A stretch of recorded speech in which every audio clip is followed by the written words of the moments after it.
Hello, everybody. I spend quite a lot of time on the internet and I can't responsibly drink higher ABV beer each time. So I've taken quite a bit of liking to non-alcoholic offerings. And today we're going to talk about NA beer, dry January, and how it can actually benefit your brewery. But first, let's meet our guest. And Ashley, because you are to the right of me, you get to go first. Hi there, my name's Ashley, and I am with ABV Technology in St. Paul, Minnesota. And what does ABV do? I'm sure we're going to dive into it a little bit later, but I love to include that with your intro right now. Absolutely. So ABV Technology, we have equipment that will take anybody's beer from any brewery, beer, wine, cider, from as little as 1 barrel to as many barrels as you can possibly bring us, and we extract the ethanol out so that you get a good quality non-alcoholic beverage. And I can vouch for that quality. It was very nice to have those offerings available at CBC in Minneapolis. Thank you. Now, Liz, you're up. Hi, I'm Liz. I'm at the Dabbler Depot. I'm actually the beer buyer. Here today, I'm representing, I would say, the beer drinker that is looking for non-alcoholic beers, and ABV is definitely one of those partners. So is Lupulin. So I'm excited to learn more about the process and what dry January can mean to everyone. Appreciate you being here and looking forward to your insight as well. Now, Ben from Lupulin, we're going to have another Ben join us shortly, but we'll take advantage of only one right now. But Ben from Lupulin, tell us a little bit about who you are and what you do in the industry. Yeah, I'm Ben Haugen from Lupulin Brewing Company in Big Lake. We are I guess, still technically microbrewery, and we've been working with NA and trying to figure out what that means for our business model for the last about year, trying to figure that out. I'm the head production brewer, so it's really beholden on me to try to make it something feasible going forward for us. And when did you all start brewing a non-alcoholic? We haven't brewed like a traditional non-alcoholic beer, but we've used ABV Tech on several different occasions. The trial of a variety of different beers, going from doing some NA IPA testing to a fest beer for that's NA. We're going live soon with 2 offerings for dry January, which we can get into later. But we've got our fruited blonde ale, and we've got a chocolate peanut butter porter that we're both very excited about. Sounds fantastic. I'm looking forward to learning more. Now, Erik, the Bard of Beer, what is the Bard of Beer and what do you do? Yeah, so I am the Bard of Beer on Instagram, and just kind of been in the industry for a while on the consumer side, but I'm also a photographer. I run a series called the Brewing Spotlight Series, which focuses on all the amazing people in the industry. So I've shot like probably around 62 different head brewers now and people in the industry, really utilizing those 10 photos that you get on Instagram to kind of bring, kind of behind the curtain, with the wizards and stuff in the industry. So again, from the consumer side, this past January, I did the whole dry January challenge, and got to say it was a lot easier to do it this past January than it would have been in years past. So that's basically why I'm here too, to kind of, I guess, lend my experience to everything. Was that your first dive into non-alcoholic beer? Well, of course, I've done the O'Douls and Sharps back in the day, but that was enough to kind of make you stay away for a while. No offense to O'Douls and Sharps, because they definitely have their place in the market. But hey, it's craft beer. It's about, experiencing these wonderful things, especially like what the people at Lupulin do and what ABV does. So I'm here to kind of capture that. Well, thanks for being here, Erik. Now, we're talking a lot about dry January, and I can remember hearing about dry January, I would guess probably for about the last decade. But does anybody know the history of dry January and how it even came to be something we celebrate? I do. I did a little research to help all my friends here. So actually, dry January started as a European practice in about 2012, 2014 by a public health charity. Apparently, the Europeans needed a little bit of a break. And from that, it has grown in popularity, and especially in the United States, just for people looking for a healthier lifestyle, a reset to help them kickstart their goals for the year, stuff like that. And in 2022, it is said that about 1 out of every 4 Americans participated in dry January. Wow. That is amazing and very impressive. Thanks for educating us a little bit there, Ashley. Of course. Now, I'd love to dive into more of the brewing side of things. Ben from Lupulin, this one's going to be for you. Sure. As a brewer, why is producing and offering NA beers, why is it important to you? Not everybody that comes to the brewery is looking to have a beer. I mean, most of them are. So we're, trying to make sure that that's available for them. But there's some people that, I have some very close friends of mine that do struggle with alcoholism. And it's really important for them to have something that they can go to and can still participate in the social gathering and participate in the conversations that are had in the brewery without feeling pressured to do something that would put them in harm's way for addiction or for mental health. So having that offering is tremendously important for us to make sure that we're still very aware of what our community wants from a social gathering and a social setting. And then also just making it available so they can have something they can bring to a party or a gathering that they can have something to drink and they can still not, again, make their mental health at risk. Now, you mentioned you've been working with ABV for about a year now to offer it in your tap room. At what point did you decide to take that relationship and, make it something that was important to your brewery? Like, were you already brainstorming the NA recipes yourself, or how did you discover ABV and what was that partnership start like? Sure. We bought a batch pasteurizer for a couple other projects that we were doing on the alcohol side. And we were kind of screwing around with just some like fruited drinks or whatever, just, kind of like NA seltzers, and never really had a lot of traction on it. We've always had like coffee. We make our own coffee in house and put it on nitrogen for people that are, want something. But then, wasn't another thing that really had a lot of legs for us. It was something that we were looking into heavily a couple CBCs ago for having an NA product. So we looked at a couple different pieces of equipment, and I don't even remember like how it all came together. But then we like ran into ABV Tech, and it was just like, you guys already paid for all of it? Sweet, let's just do that. We don't have to spend $70,000 on a piece of equipment that we'll use, somewhat occasionally, and we can build more relationships, do a lot of testing, great separation, and then also have kind of that split product at the end also, which is really, really nice for us to make our alcoholic seltzers with. And it doesn't hurt that they're also based in Minnesota. Right. Yeah. Having them down, en route for our drivers to go down and pick stuff up or drop things off. And it's, like 45 minutes away. It's great. So Ben, when you think about these non-alcoholic recipes or the beer you're going to pass to ABV, talk to me a little bit about what goes into a good NA recipe. Sure. We ended up getting very lucky with the two beers that we're packaging right now. They already had great legs when it came to going through and surviving the process of being dealcoholized. I'm sure, when Ben gets on, he can nerd out with me a little bit on the compounds that are separated and where they're separated and how it all works. There's some compounds that are about the same weight as water and ethanol, and you end up losing those during the process of the it's vacuum distillation. Basically, is the process that goes on.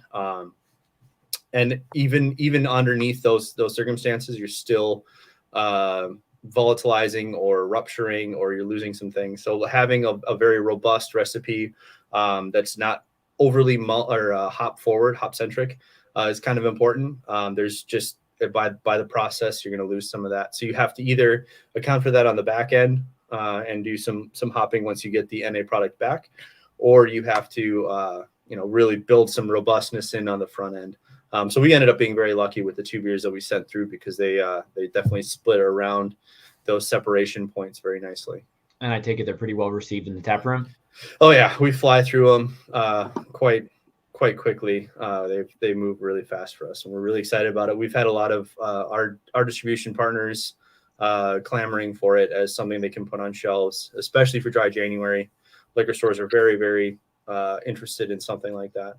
I know for me as a consumer, I don't drink as much beer as I used to. I've got a 3-year-old now, and if I get two, let's call them leaded beers, probably a whole nother debate on what you actually call like the alcoholic versus non-alcoholic wording there. That's a whole nother conversation. But I don't get to drink as much as I used to. So it's nice to have the option to have a delicious NA beer when I still want to have a wonderful flavor profile after I've had a couple other beers. Sure. Now, for Erik and Liz, what are you looking for as consumers when you want to drink something that's non-alcoholic? Erik can go first if you would like to. Oh, sure. Basically, well, I'm just going to have a little anecdote here. Ashley and I, this past January, went out and did some going around to different places to see what are the new NA beers on tap, and we call it. You came up with a really great term. Yes. What is it? We got to tell her. Yeah, dry hopping. That's not the whole. The whole Yeah. And yeah, so for anybody me, can use that. You just have to give us credit for it. Yes, that's right. It's a royalty thing. But it was refreshing going to different places. Obviously, you're going to see more breweries during the month of January having their NA beers on tap. Obviously, we want to be able to see that beyond the month of January. I personally like going to breweries that have it as an option if I don't feel like drinking. It's less calories too, by the way, maybe a third to a fourth, sometimes less than regular beer. But for me, it was about flavor, having different styles. It's not just like a standard style that's going to be NA. It's run the whole gamut. I mean, what ABV does too is basically, and I'm sure Ben will get into the specifics of that later too, but basically you have a brewer brew things, and the end product is what you get to have as an NA version, which I love. And as a consumer, Erik, you mentioned O'Doul's earlier. How, in your opinion, has the selection of NA beer improved drastically over the past few years? I think you would see it on the shelves as the biggest indicator. Honestly, you go to Total Wine, and I would say this past I'm really curious to see how this January is going to turn out, because this last January, it was still very limited except for the macro beers. You would see some, especially in Minnesota, that were there on the shelves, but it was maybe one company in terms of a micro brew. So very curious to see how this next year is going to turn out. Now, again, what Ben from Lupulin is doing, they're going to, start packaging some stuff as well. So we're looking forward to that. We're going to dive into the packaging front in just a second. But, Liz, as a consumer, but also a buyer, what are you looking for? I think Erik kind of touched on it a little bit. I think flavor is a big thing that's there. I do also think mouthfeel is a big thing too. One of my favorite things is actually kind of trying a beer or an NA beer, and seeing if it actually kind of fools you in your mind to thinking it is a beer. There's been a couple that you're just like, wow, that almost tastes like it would taste if it had alcohol in it. And I don't think that's exactly what everyone is wanting or going for, but that's one of the things that I find consumers enjoy the best, is that it tastes like the thing that they want to drink and cannot for some reason, or just choose not to. And I think there's going to be a big movement towards that. We're trying to get in, obviously there's the macro versions, but there's also a lot of old world beers that have been around for a while, or import beers that are doing a really fantastic job with their NA beers. And I think there's going to be a big movement towards that obviously it's already happening in Minnesota. And I think this dry January is going to be a really good showcase to see what Minnesota breweries are doing. I'm very excited to kind of touch base with you about a month from now on that one. Mm-hmm. I would really like to see breweries give as much love and energy to an NA brand as they do to some of their flagships. So, yes. One of the things that I really love about Lupulin is they have one of the best award-winning graphic designers, marketing people who just creates killer labels. And so for their non-alcoholic brand, they did the exact same thing. So it goes really well with the lineup of regular beers they have.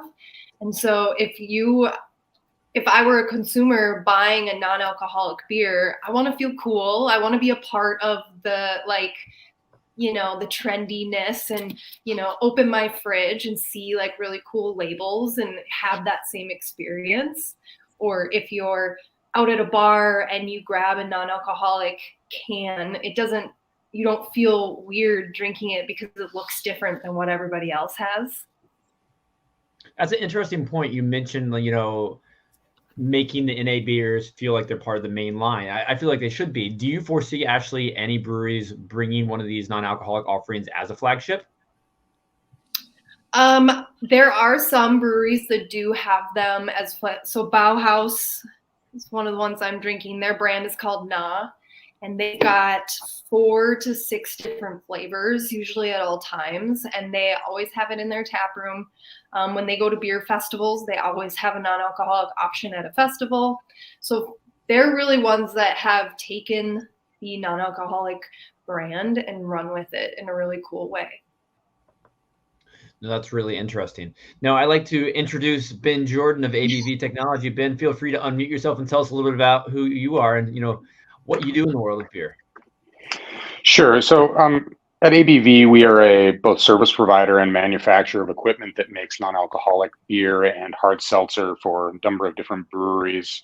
We also have expanded into the winery world now and are making non-alcoholic wines and ciders.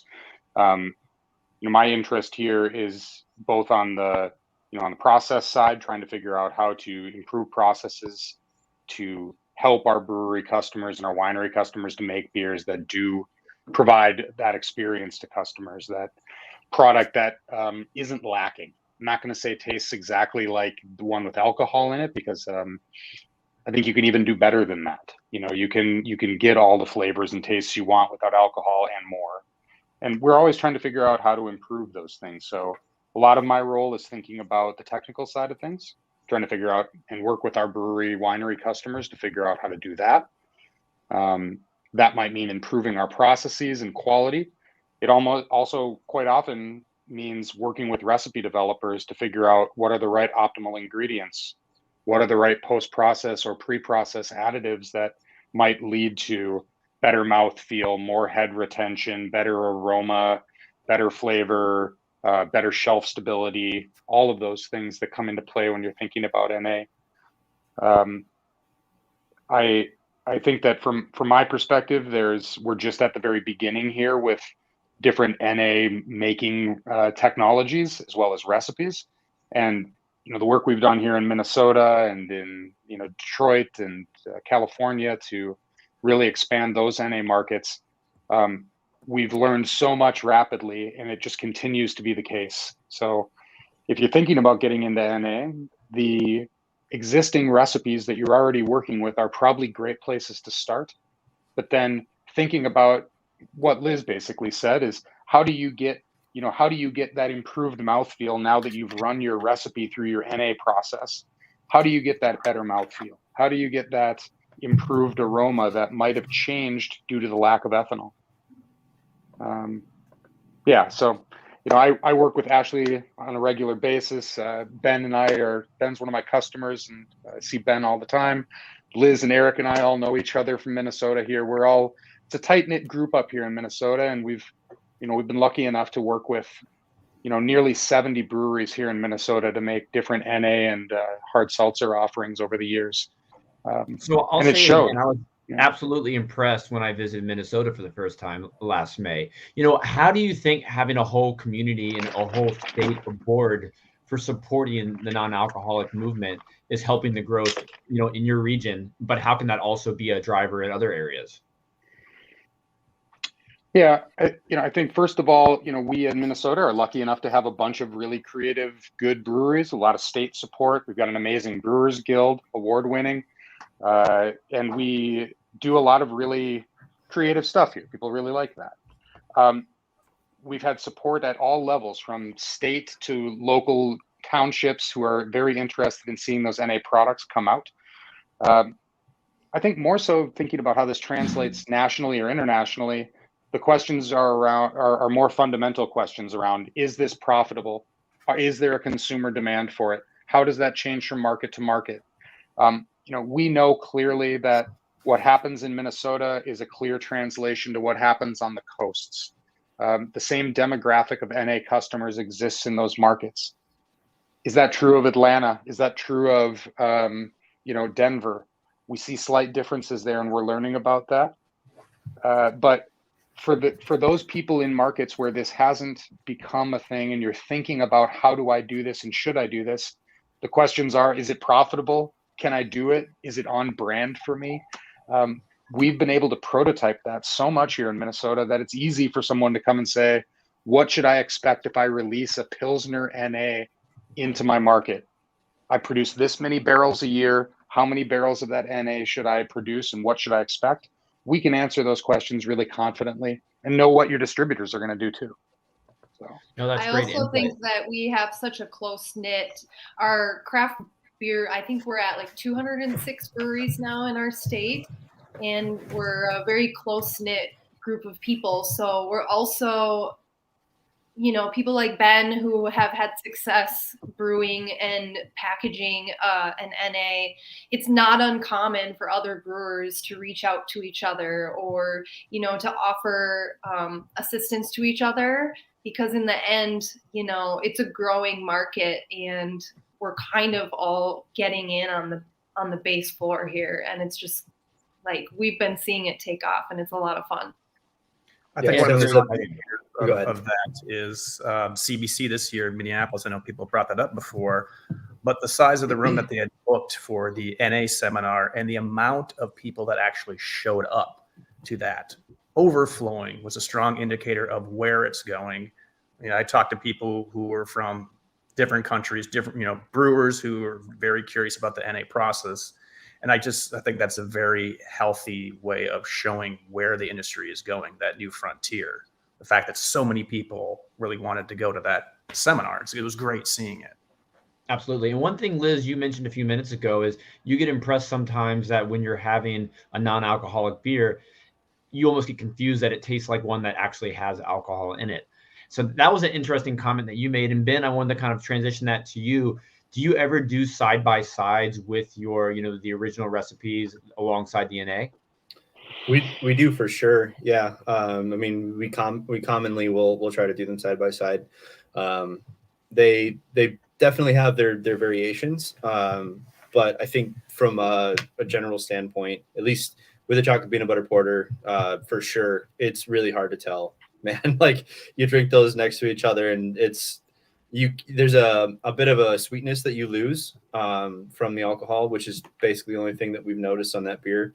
So in some of the cases, in the one that we brewed recently, we brewed it to be a little bit sweeter on the back end. And that has to do with just yeast pitching and mash temps. But we have specifically brewed this batch to be a little bit sweeter on the back end. So after we get it processed, it will come back hopefully with a little bit more of that sweetness that you lose from the alcohol. But yeah, it's definitely something we do. And it kind of leads you away from doing trying to do too many things that are like brand to brand exact. So we've completely at this point given up on trying to make our flagship IPA.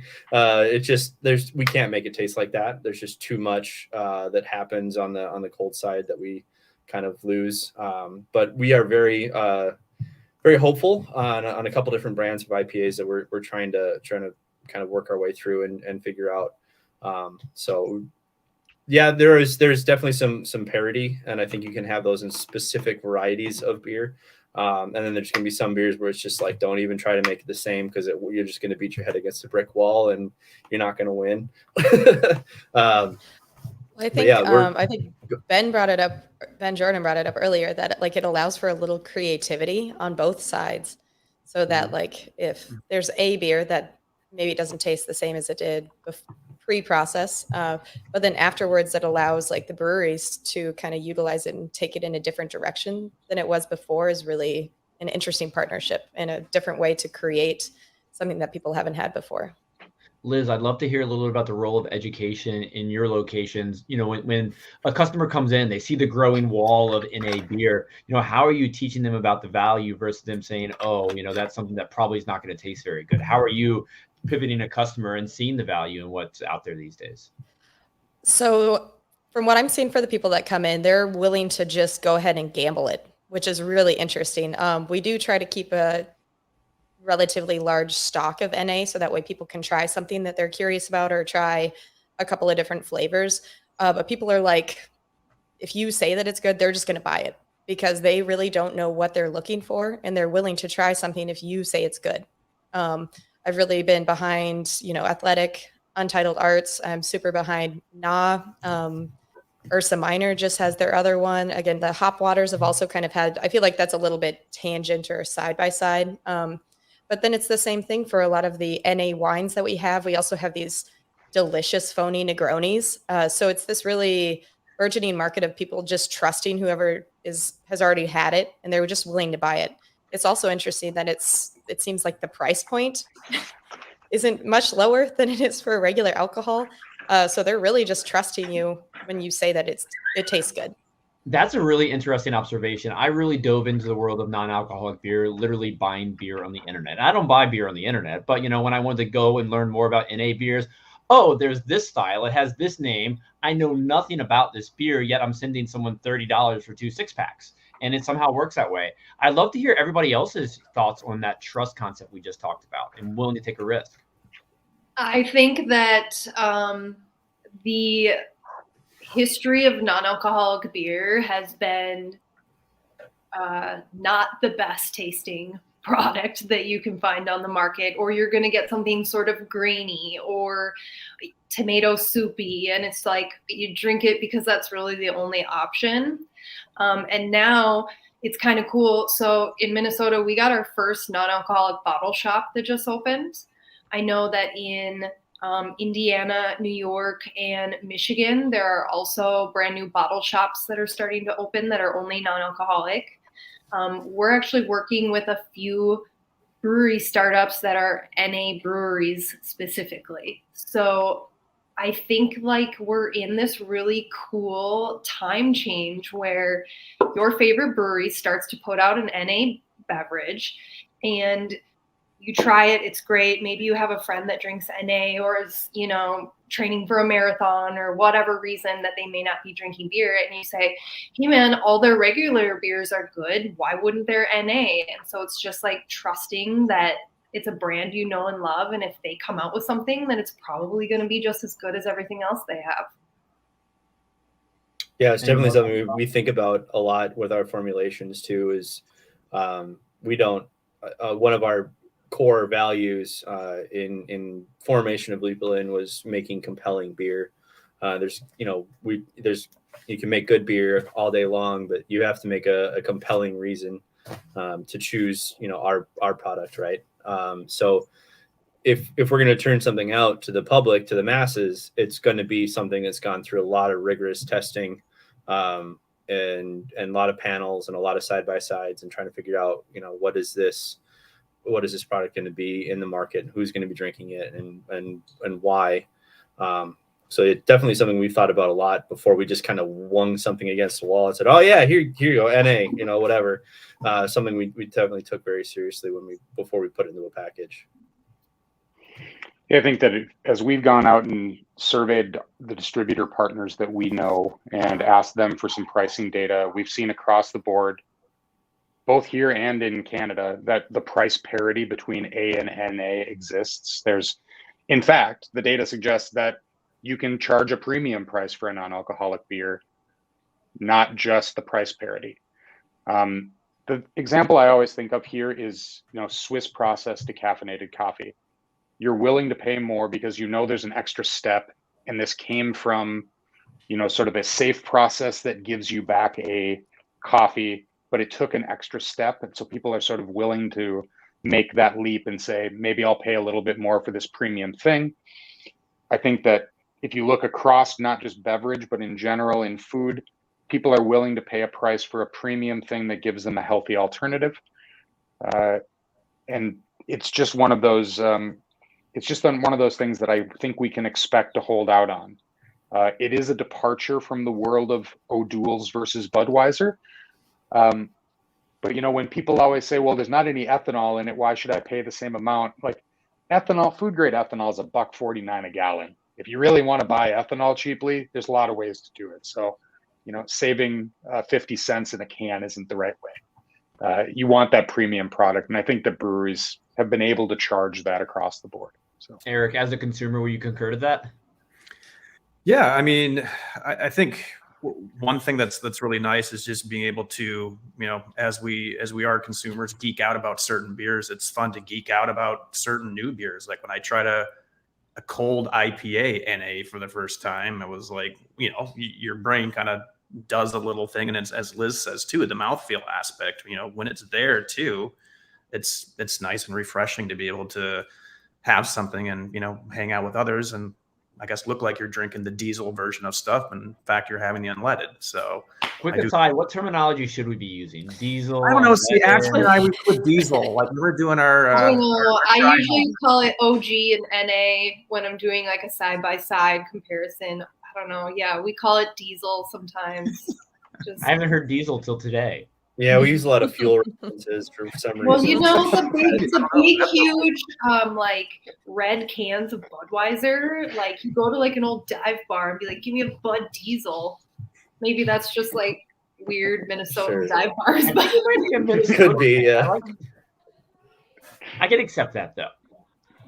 Well, let's. I don't want to call NA unleaded because it's got a lot of really great things in it still.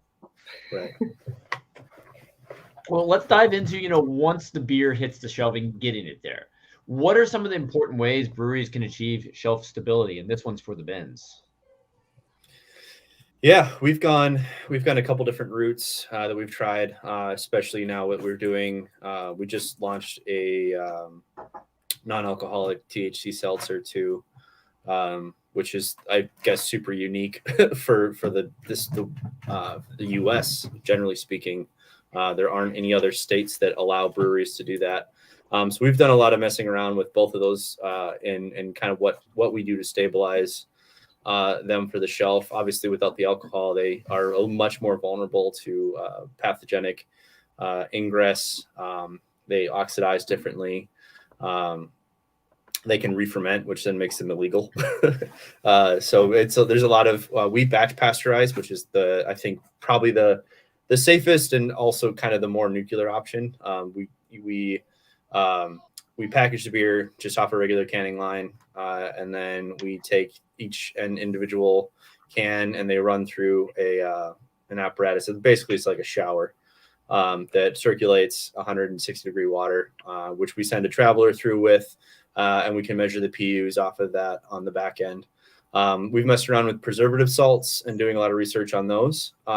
They are, I think, probably the better of the two options when it comes to more IPA or hop-driven formulations, just because you're not worrying about vaporizing those super volatile compounds that come with hops. That's something that we've messed around with on our NAIPA experimentations. But yeah, for us, it's batch pasteurization for sure. And then always and forever, if you are considering moving forward with an NA beer, DO is still going to be your enemy number one. If you have high oxygen in your package, it will taste like crap within days. So obviously, making sure that you're doing a lot of testing. I know Ben and Ashley at ABV do a lot of testing and process improvement around DO, and that's something that we've worked with them too on, and trying to figure out what's the best way to get it to you so that we get the best thing on the way back. And it's working with them directly on that has been huge for us, and it's something we care about deeply too. As far as like our regular beer, from a standpoint of purity and cleanliness, we use PCR for all of our beers to test each and individual batch. Make sure that we're microbe-free. We plate everything as it comes through. DO test, TPO test, everything gets the full gamut of testing on our back end. So we're really confident in the product that we're sending out to people and making sure that we're not making anyone sick or at worst killing anyone. Real concerns there. Now, Ben, with ABV, anything else you'd like to add about that? No, I think Ben said most of it. On the recipe side of things, keeping DO low, keeping, if you can lean towards the low pH side of things as well, that's going to help you to keep things more shelf stable and avoid spoilage. We work with our brewery customers to help pick different pasteurization and preservative schemes based on the recipes, but it changes from recipe to recipe. We, of course, are all about whatever we can do to get the most shelf stability and flavor combination we can get out. So it's in a number of different forums lately, it's been a big subject of discussion around, do you have to pasteurize? Do you have to use preservatives? What does it mean? It really is the whole recipe combination with those things that you have to consider. So, should you take a pH 5 fruited fruited beer that make it into an NA and put it on the shelf with no preservatives or pasteurization? Probably not. Probably a bad idea. Is a pH 3.5 Goza with only potassium metabisulfate and potassium sorbate going to be shelf stable? Probably. In the middle, somewhere in there, you have to make harder decisions. And that's really where craft comes in, right? We're used to solving these problems. This is the word beer means a bajillion different things to people. And so that means that you have to be creative and also be a really good chemist and biologist to make good shelf stable beer. On that note, and maybe just taking a step back, we talked about these changes in flavor and aroma with dealcoholization or making NA beers. And it's something that we've worked a lot here at ABV on. Ethanol is this component that we talk about in beer, and we remove it to make it non-alcoholic. And it changes the beer, but breaking it down into what actually changes can help you to understand how to improve your NA beer recipe development. We know that when we drink ethanol, we get euphoric. There's the psychosomatic effects involved in ethanol. We all know those. And maybe tangentially related to those are the hangovers. And so that's this sort of one relationship. Another relationship is ethanol lowers the boiling point of any liquid like beer that you put it in. So put it if you have ethanol in a beer, the amount of heat energy it takes to vaporize components into the air, for example, when you put it on your tongue and your mouth, and you wonder how much of that aroma that's vaporizing is getting up into your nasal passages, that's going to be directly related to the ethanol concentration because of that boiling point. The third thing that happens is in your mouth, in the receptors in your throat and nose, the presence of ethanol causes those things to be, those aromas and flavors to be perceived differently. The thresholds change at which you perceive linalool and geraniol and ethyl acetate and all these other components. So, it's not just that one thing. Ethanol isn't just a hammer that changes one thing. It's this sort of multifaceted lock system that changes all the different ways that you perceive the beer. We do creative things around here. Like we have customers who are taking Szechuan peppers, extracting the oil and using small dosage Szechuan oil to mimic the effect of ethanol in the nasal membrane. And that gives you back more perception of aroma. We work with people to reduce their IBUs in order to reduce the perception of bitterness because those thresholds are lowered. So when we talk about sort of what's involved in making good NAs, that's a lot of the game, is really getting creative. And now that craft has a hold of the tools to make NA, they're just going to solve all these problems and make it even better. It's, we just made a pickaxe and now it's time to mine gold. That's fascinating. Szechuan. Well, I think that, a lot of times, I mean, if you would have asked me 4 years ago as a brewer, do you want to make an NA? It's like, no, I make beer. I make alcohol for a living. Like, get out of here. But now it's kind of cool because you'll see a lot of different brewers saying, okay, well, now this is a challenge and maybe I haven't been challenged lately. We've already been able to brew phenomenal beers. We've proven that, but can we brew a phenomenal NA? It's like a whole nother, aspect to the industry. No, indeed. And in an industry where there's a lot of competition and you're trying to figure out why do people buy my beer and why do people come to my facility to drink beverages that I make, that diversity of offering is crucial. So that's going to lead into Go ahead, Ashley. Oh, no, I was just going to kind of say, like, for your tap room and having like an inclusive way to bring different people into your tap room. Like last January, Erik and I did our dry hopping tour, and we went to a few local breweries to just kind of try out. T-shirts this year, by the way. We should. We should. Getting the patent right now. It was cool because, sometimes you walk in and on January 8th at 7 p.m. and the bartender's like, oh my God, I'm so excited just to have a person in here. And I would love to see more and more breweries have a non-alcoholic option, especially during dry January, because, you don't want your customers to feel like, oh, I can't go to my favorite place because I'm not drinking right now. you can go to your favorite place and you can still enjoy beverages, crafted beverages, and still adhere to the program that you're following. Really interesting. So, looking at last dry January, because we obviously haven't got to 2023 yet, depending on when anyone's listening, what are some of the interesting and exciting things you saw breweries in the Minnesota area do to celebrate? And Ben, I guess I have to put you on the spot because you're at a brewery. How did you all, besides obviously releasing something for dry January, did you get involved? We did some infusions around some fruited seltzers that we did that were really, really small batch, but we just kind of messed around with. Dry January, like I said, kind of took us a little bit by surprise. It's something that hadn't made its way up to Big Lake is not necessarily downtown. We're pretty far out here, so there's a lot of people didn't really care too much about dry January out here. They come in, they have their 3-4 beers, and then they take their tractor home. So dry January this year, there was a couple people in the Marcus, one of them decided to take the challenge this last year and kind of shed some light on it, and we're like, oh my God, like we had no idea that there was even any interest out here in doing something like that. And we started to that's I think when we did our first couple kegs of our NA TFP. I think we had a fest beer that we did. I think we did a fruited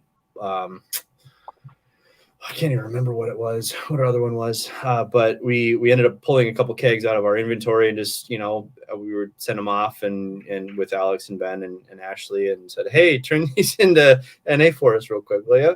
And they were received gladly and people went nuts for them. It was really fun. We started kind of a wave of a new package that we basically have to have at all times now. There's always a demand in our tap room for people come in, they buy cans, crowlers, whatever of our NA beer, and we have to have it on at all times. I love that, Ben. So why did your customers start buying and loving your NA beer? What gave them that initial desire to want to dive in? Honestly, I don't know. It was exciting because it wasn't necessarily something that we saw like a big. I'm not on social media specifically, but we do have some people on social media. There was a big push for dry January that we saw, and we ended up basically taking NATFP and making it our mainline beer that we had on at all times for an NA option, and it continues to drive itself forward as one of our good sellers, one of our best sellers in the tap room. Talking with people and our tap room manager and kind of figuring out what that is and why, it's something that we're not really limited to, and something there's no real legal loopholes that we need to jump through. As a Department of Ag inspected facility, we're already bonded in well within our rights to make it, and we don't have to track it with any TTB or BRO or new tax reporting or anything like that. It's just a food item that we can sell out of our tap room. So it was kind of an easy one for us that we could have an option prior to the law changing in Minnesota about what we could sell out of our tap room. It was an easy for us to say, hey, we have this thing that you can take as much of it home as you want in this can. You're not limited to how much you can buy or how much we can sell. And it was, we started making it and people came. Awesome. Now, Ashley, what are you seeing in the breweries that you visit, but also the breweries that you work with? How are they educating the consumers, but also, making dry January beneficial and profitable? We've seen a lot of our partner breweries show a lot more love for their NA on social media, putting it out there front and center, adding it to the menu like you would like a regular beer, highlighting it in the coolers if you sell it to go. It's not down in the bottom in the corner. It's actually eye level where everybody else would look for your leaded beers.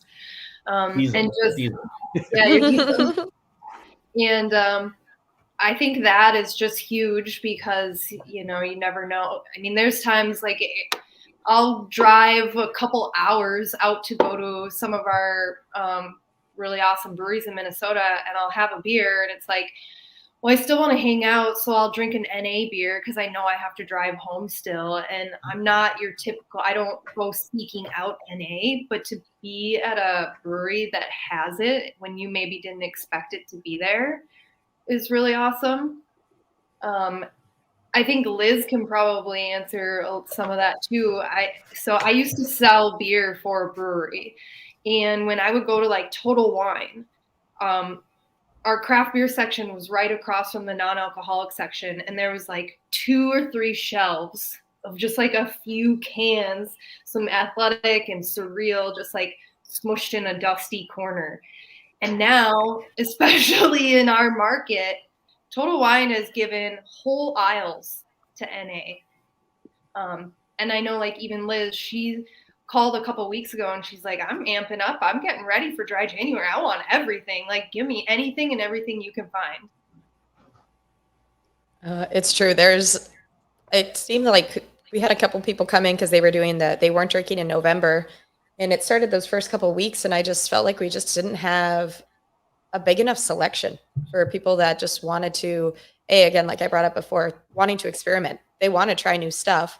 And so being able to just be like, okay, you know, I have something new coming in next week was just getting them to come back in. So obviously that's just good sales technique, but also being able to share with them something good that I've also tried that I know that they would enjoy was kind of exciting for me as well. And so I actually asked Ashley to give me a tour of ABV, and you could just see the potential. And I happened to be there when there were some other partners of my liquor store were there, and they were kind of also excited about the new possibilities that are opening up with NA.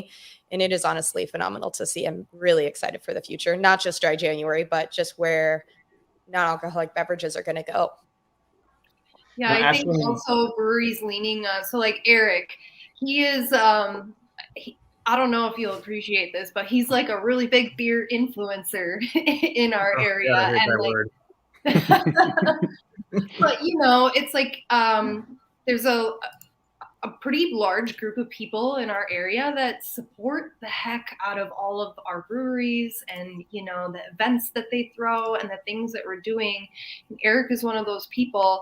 And so to see him get on the NA or the dry January stuff and really just run with it and be like, hey guys, this is actually really good and really cool. It's like free marketing for your brewery.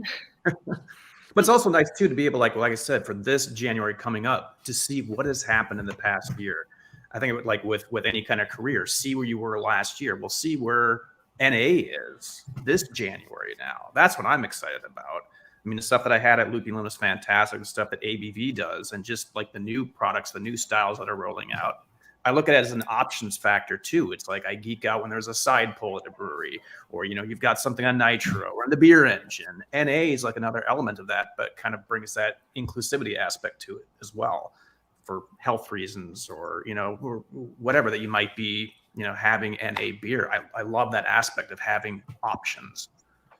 Yeah, options, absolutely. No, Liz, looking at all the options you're going to have now and going into this January, you know, what are you excited about, or what are your expectations for dry January in 2023? Well, it was really cool, I guess, to talk to Lupulin the other day regarding the stuff that they have coming out in packaging. Again, just adding in, like, we're actually going to have a full cooler, which I was excited about, for NA options. But we just brought in a new NA Prosecco. We're also bringing in another NA, I think some kind of liquor. I can't remember what it was exactly. But we're also going to we're heavily focusing on educational and a bunch of tastings. So we already do a bunch of tastings here just weekly anyways. But we're partnering with ABV. They're going to come in. They're going to do like an educational seminar. We're also going to bring in some of their brewery partners to be here sampling the product so people can learn about it and then also kind of connect it in their mind. And then throughout the month, so like having Summit here, which I really enjoy their NAs as well. And they're producing them just at their facility too, which is interesting. Just trying to see what the local breweries are doing, honestly. Because I think people are really understanding that there is a market there and that it is going to grow. Now, We've Ashley also and had we've had a lot of brewery partners who have, so we're launching into Chicago next week, ABV is, and we're partnered with a big brewery there, Two Brothers Brewing, and met them during CBC. They were super excited, you know, ran some demos and tested out their beer, and they said, okay, we're going to meet with our distributors and kind of get a feel for this. And like, they have 16 distributors, which like made my brain spin. But every single one of them said, if you make an NA, we will buy it all. That's Yeah, awesome. to follow up on that, it's in 2020, I think there were 18 non-alcoholic beer labels registered to the TTB. I think in 2021 there were 58. In 2022, we'll see how many there are, but as of August, it's in the 200 range. Wow. So I don't have to plot that data for you to know what that means. I would guess growth is going to continue that way. That's on the craft brewery side of things. That if we look at macros, they're predicting the future for us, and like often happens, the gross trends at the macro level often lead to trends in the micro and craft brewery level. The macros, whether it's Modelo, AB InBev, even the bigger distributors, they all are claiming 15 to 20% of their annual sales is going to be in the non-alcoholic space by 2029, 2030, depending on the number that you, depending on the annual report that you pick from them. And that obviously changes from market to market as demographics shift, but it's really clear that this space is growing. On the dry January side, I always think it's kind of a funny thing because it's very punctuated, right? Like, people are going to all of a sudden not drink in January, but we see it happen all throughout the year. People have different events in life and they just choose to drink more or less because they want more or less ethanol in their diet. And we actually see the emergence now of even this other category of sort of LA stuff, low alcohol stuff, where it's, if you take the knowledge that you can make this fully flavored NA, but also ethanol has some benefit. Well, like, can you blend the two ideas together and make a 2% that tastes like a 6%, but then has only 2% of the ethanol? The threshold for your body that you need to perceive all those things, it doesn't take 6% by volume ethanol to get you to that threshold. 2 is often enough. So this LA category might satisfy a lot of that in between space. And I think that general sort of smoothing out of the space, the drinking habits across the year, I think that those are just sort of general things that dry January is just an example of. Yeah. Really great insight there. So, looking at, Ben, I got another one for you actually. Looking at all the breweries you all work with, you mentioned like a Gosa earlier. Are there certain styles that you see many of the breweries you work with desire that are more conducive with an NA through ABV? Or, are there any recommendations you give them for the styles that do best? Sure. And I'll say generally, I talk a lot about all the different ways to make NA. Obviously, ABV has a particular technology, but in general, you're always going to be able to make something non-alcoholic in the sort of Pilsner lager, clean, crisp, golden colored NA category. It's the easiest place to start. As long as you do all the things that Ben suggested, which is keep your DO low and keep your quality control high and all that stuff. As you start putting in more ingredients, whether that be more hops aroma that have more delicate flavor thresholds or aroma thresholds, whether it's adding in adjuncts like lactose or fruits or things like that, the amount of chemistry and the complexity of that chemistry just goes up. And so it just gets a little bit harder as you go up into these styles. At ABV, we've been making, we probably run a couple hundred different styles and recipes of beer through our processes over the years. We know it's always going to take a little bit more work the more complicated the beer gets. But the reward, and I think I'm saying something that's true of all beer styles, not just non-alcoholic, the more complicated you make it, the harder it is to get it exactly right. We've seen people be very successful with stouts and porters and lagers and pale ales to a certain extent. The more aromas, the more flavors that are delicate and have a really tight balance, the harder it gets to make a great non-alcoholic version of it. That's not to say it's not possible though. And, we We know a lot of tricks and things that we've accumulated over the years to help people with that.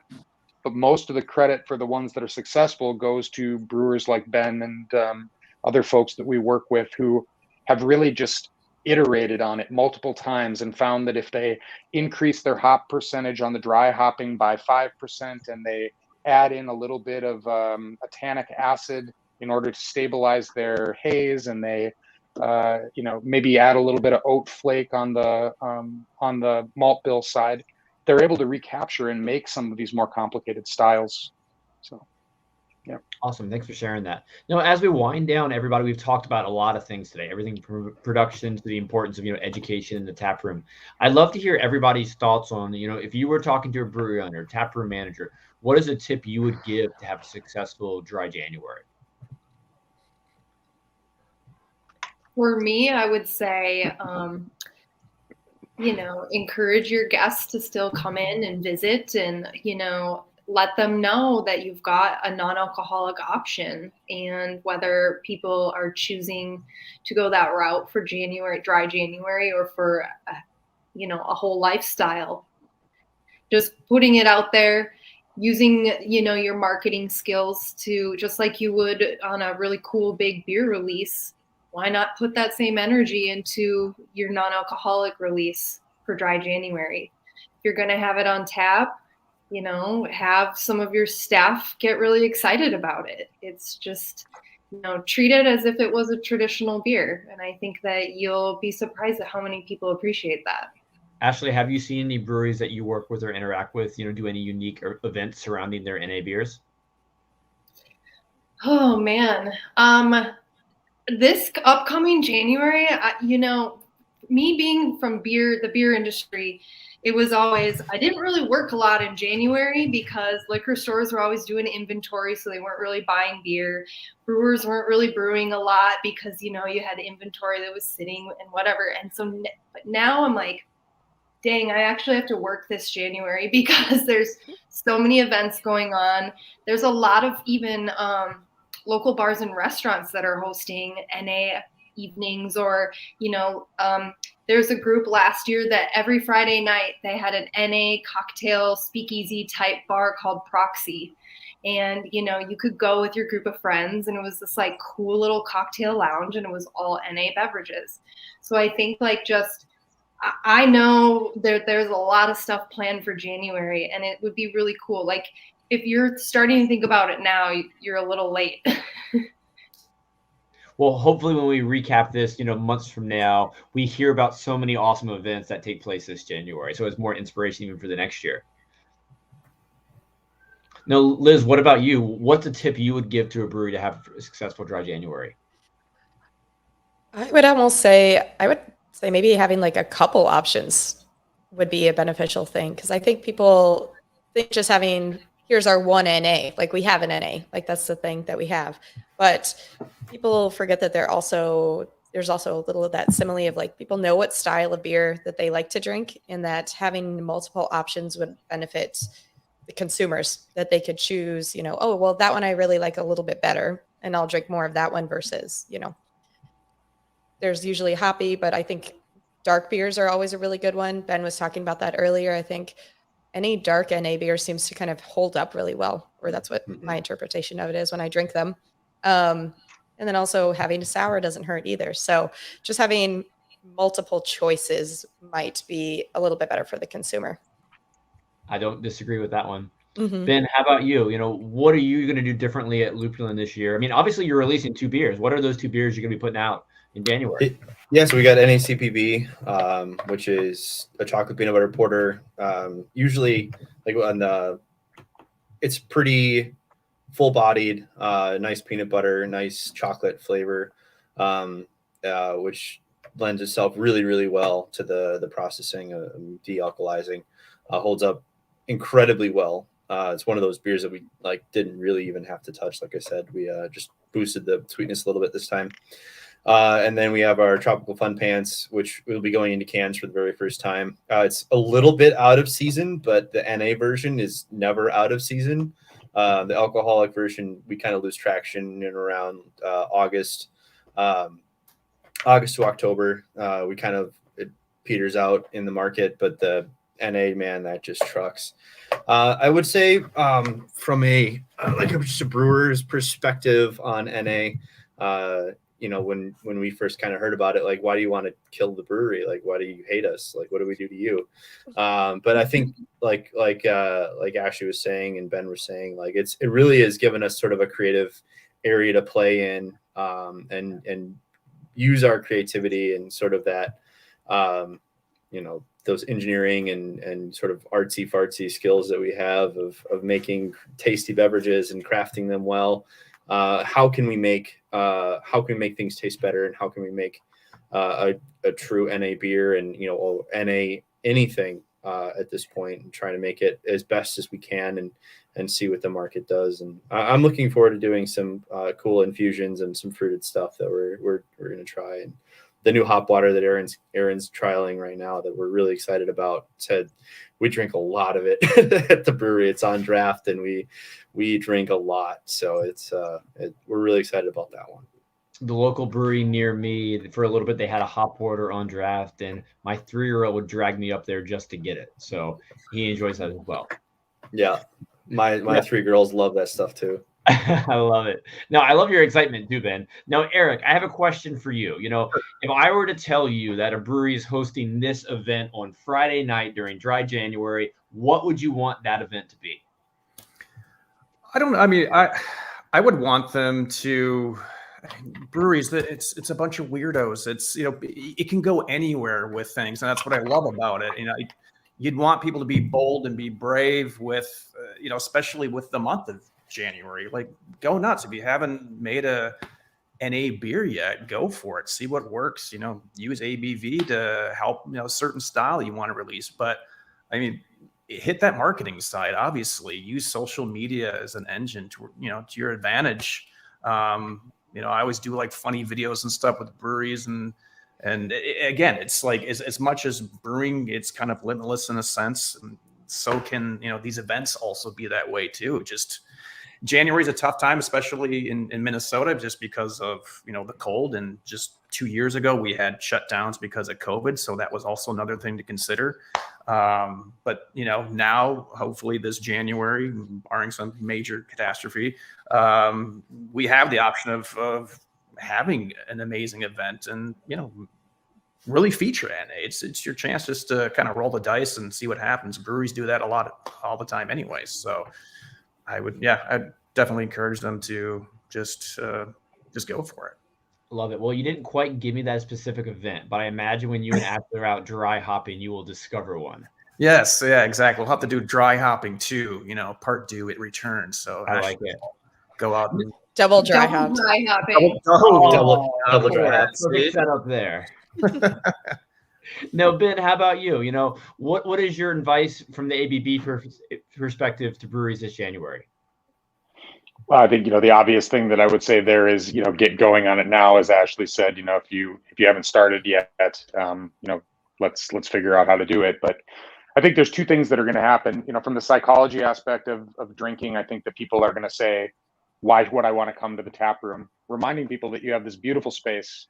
You have this unique place for communities to gather, and it's still there. They're still selling products. Come and drink some non-alcoholic beer and see if you enjoy yourself as much. It's a time for reflection, but people still want to spend money, and you're there to provide that space and that time for them. On the distribution side of things, working with your distributors to figure out, if people aren't buying as much product on the shelves, it seems like an opportunity to get more shelf space for NA that month. It's a retailing opportunity, and Liz is already doing it. In Minnesota, and I think Minnesota is probably slightly ahead of the game on this front, but this year we'll have the first year where we have a dry January where THC non-alcoholic beverages are also legal in Minnesota. I think that it's going to be a stoner tap room takeover where people are going to be hanging out in the tap room, drinking non-alcoholic THC stuff. And a number of different breweries have made it possible to do that by having really unique ways that customers can come in and choose to drink non-alcoholic THC products. It's tangential for us at ABV here, but this is about retail and figuring out where NA fits. that's a place that you're going to see grow. People really feel like that non-alcoholic THC beverage space is a place that is going to grow rapidly. And it'll be interesting to follow that segment. Yeah, I think that as a tap room or an event manager or anything like that, I would say throw an event like you would normally. Do your live music, do your, planting succulents and get a free beer, or what. They're all over the board, but like say, hey, it's January, it's dry January, we're doing all this cool stuff, and we have NA beer for you, so you have no reason to not show up. Awesome. That's great. Now, Ashley, for anyone interested in learning more about what ABV does, how can they do so and where can they reach out? They can find us. abvtechnology.com is our website. You can slide in our DMs. You can email Ashley at abvtechnology.com, Ben at abvtechnology.com. We try to make it pretty easy.